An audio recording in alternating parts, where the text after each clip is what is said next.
Hi there. One of the most common problem in watercolor is how to start. Like when we paint, most of the times we wonder how do we start? Should we start layer by layer, or should we start with alla prima, or should we paint the focus point first, something like that, right?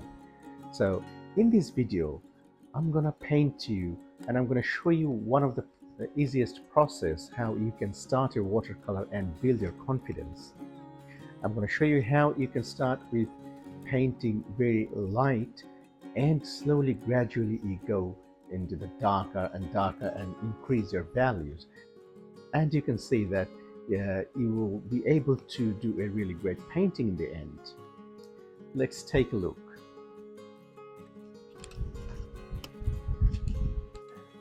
So this is this preliminary sketch. It's simple, just a building and it's a street scene. And there's a couple of cars. I don't have any reference for that one. So how I will start, it's just a very light wash of ultramarine blue with very little hint of burnt sienna. I will start with the light. So the whole idea of this painting is to start from light to dark. And it's not about just to in many of my painting, what I did sometimes, if there are some darker values, I just added the darker, a little bit darker values in there. But here, I'm going to start with very light. So very light, as you can see. I'm just painting a sky very randomly, and I had ultramarine blue on the top, and then added some burnt sienna, made it a little bit grayer, and added some greenish colors in there. And started with that, and that greenish turquoise I'm gonna have that one with the with my as a mother color, and I will just add that one everywhere, but start with the light. So the advantage of starting with the light is that even though your colors are wrong, your values are wrong, you can fix it. So as you can see, I'm just laying my brush over everywhere, just adding gray, greenish, everything. I'm just mixing together. I just don't care at this moment.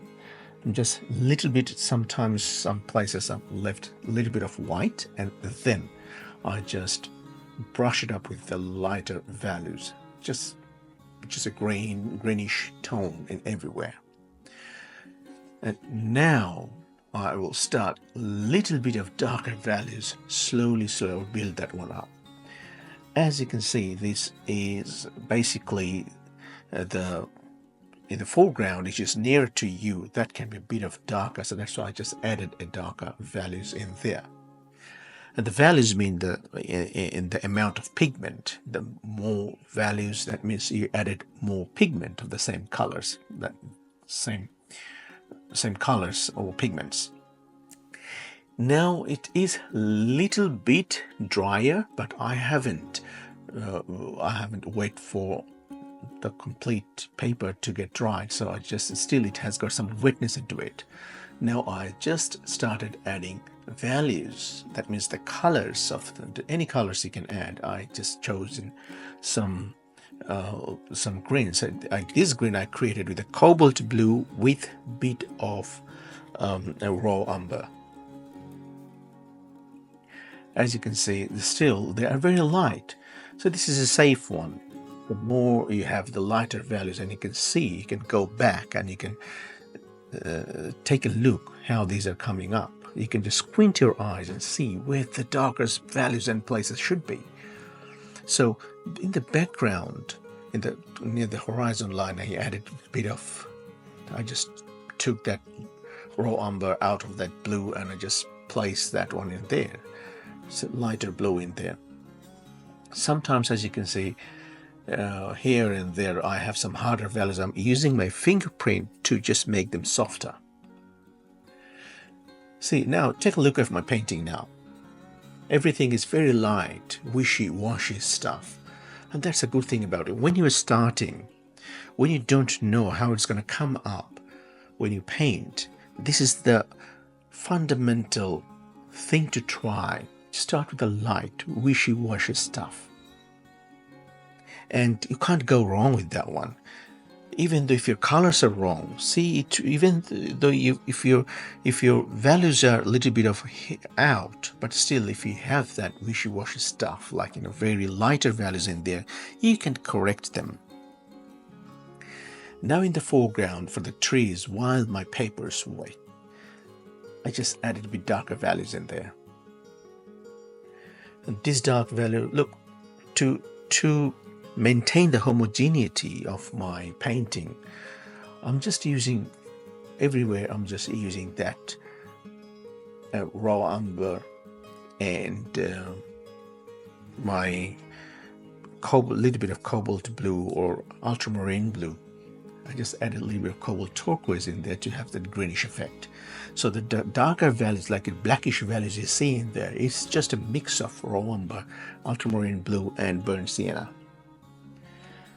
So everywhere I have the same kind of tone. Sometimes I took the burnt sienna out, so it's a bit of greenish. Sometimes I took the raw umber out and burnt sienna out, so it's a bluish. So I'm just sticking to that basic three main colors at this stage. Sometimes for complementary, I'm just adding very tiny bit of hint of cobalt turquoise. So as you can see, while they're wet, I'm just putting some pigment down there, and these pigments with the water are spreading around like its own way, and that's the beauty of it. So now for this time, the trees in the far areas, they are already dried up, so I just added some darker valleys in there wherever I need it.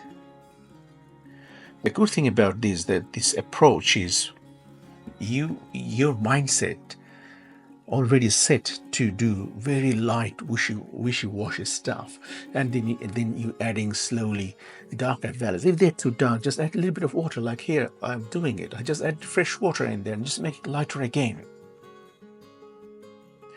So the sudden change of the values basically creates the focus point, which draws your eyes, attract your eyes to that point. So that's what I'm trying to avoid, because this is where the people can go wrong. Your focus point can be switched from this point to another point, and people get confused, and you're in the end your painting might not work. So everywhere I'm trying to avoid the sudden change of light or dark wherever possible, except if it's the switch off the scene. That means your background or your middle ground or your foreground. For example, here you can see the sudden change from your middle ground, that house and trees on the top of the house, from there to this your foreground trees, the very sudden change of your values, just because I'm trying to distinct your middle ground, background, and foreground. This is what you need to be more importance in there. Your painting should have, in most cases, 3 layers, like 3 stages: background, middle ground, and foreground. And they needs to be distinctive. If they are not, everything will be looking flat. So this is what you will need to avoid. Let's slowly proceed with the painting and see how we can go.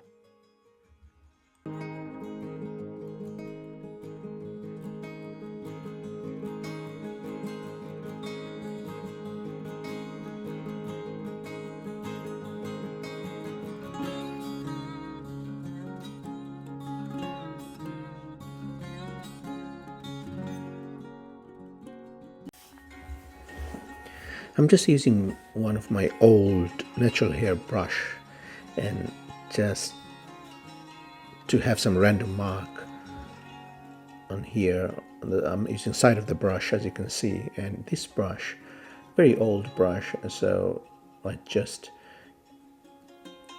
tortured the bristles, the hairs, and just make them something like this so that the marks are very random. As you can see, it's a very soft brush, so the mark you'll be putting down on the paper will not be very uncontrolled there.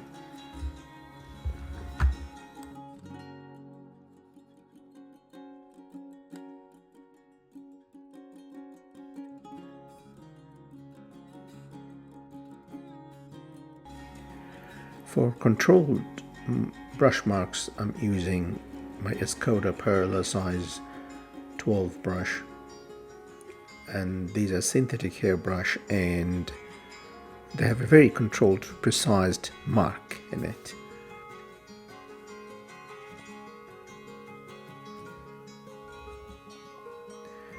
I'm taking the advantage of weighting to weight effect, so having some darker values on the top where the shadows are there,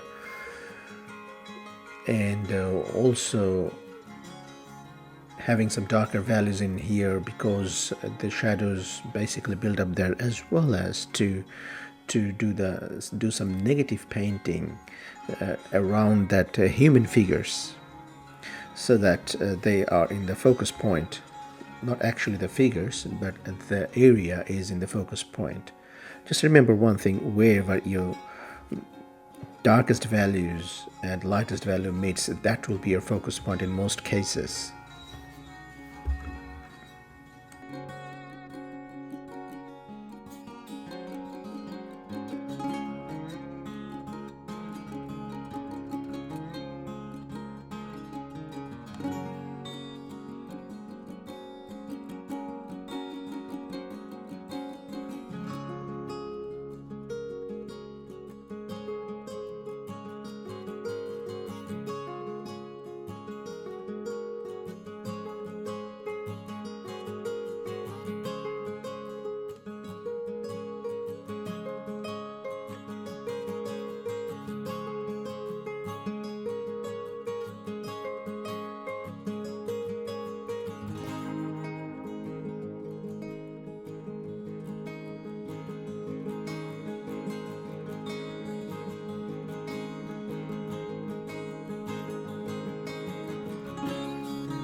The farthest car's windscreen, I'm just having the darkest values in there, but for the car in the foreground, which is nearer to me, I'm having some lighter and darker value combination, just to have some the realistic feel of a windscreen, back windscreen.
When painting people, I always try to put the bottom part of the human figures as the darkest, and the torso or the upper part is try to either white or very light lavender or bluish, like lighter colors in there.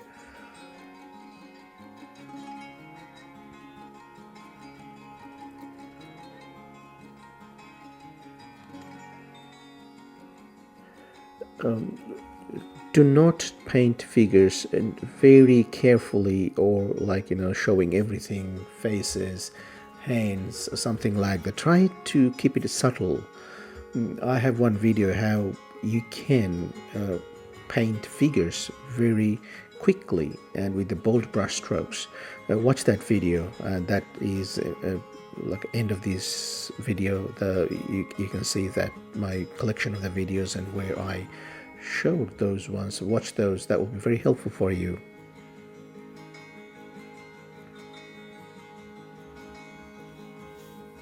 I have also free PDF in the description. You can find that one, how to paint human figures quickly. That will be very helpful for you too if you do the practice at home. Just reading those, I have some samples in there how you can do that.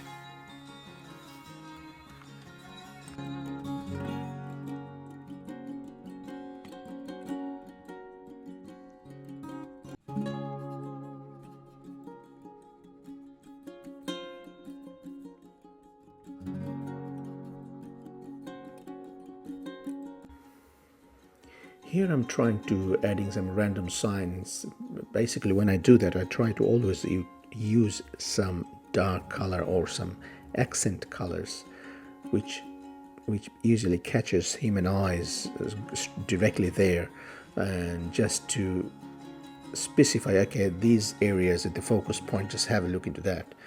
And as I said before, to specify your focus point, you have to have darkest values in there. So that's why I have an folded umbrella in there as well, so that quickly eyes goes in there.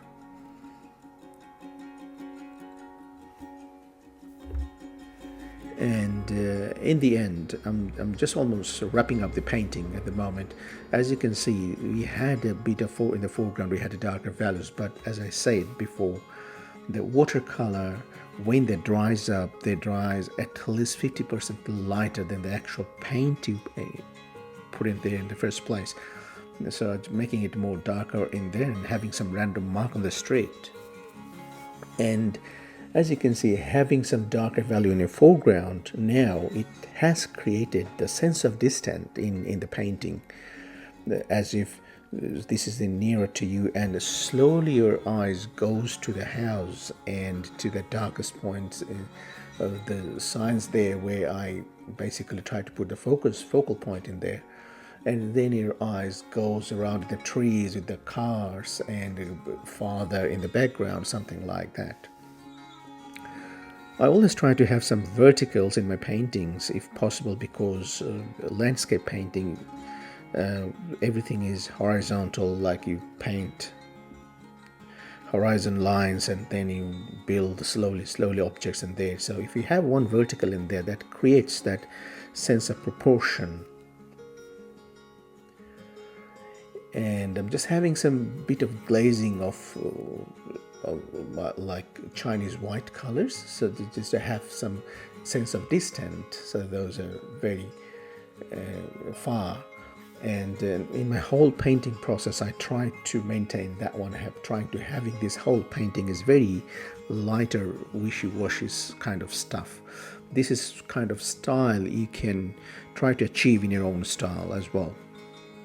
So that's pretty much all. And if I take the paint out, so it will make more sense with that hard edges in there. I hope you liked it. So this is the process. You can try practicing, and I believe that will help your skills to the next level. Always try to paint from lighter to dark, and don't jump into the darkest colors straight away. Slowly, very slowly, one by one. If you have multiple layers, just go for it. You can't go wrong with the lighter values and lighter colors when you have a lighter colors in your painting. So I hope you enjoyed it. If you liked it, please consider subscribing, give us a thumbs up, and I will see you in the next video. Thank you. Bye.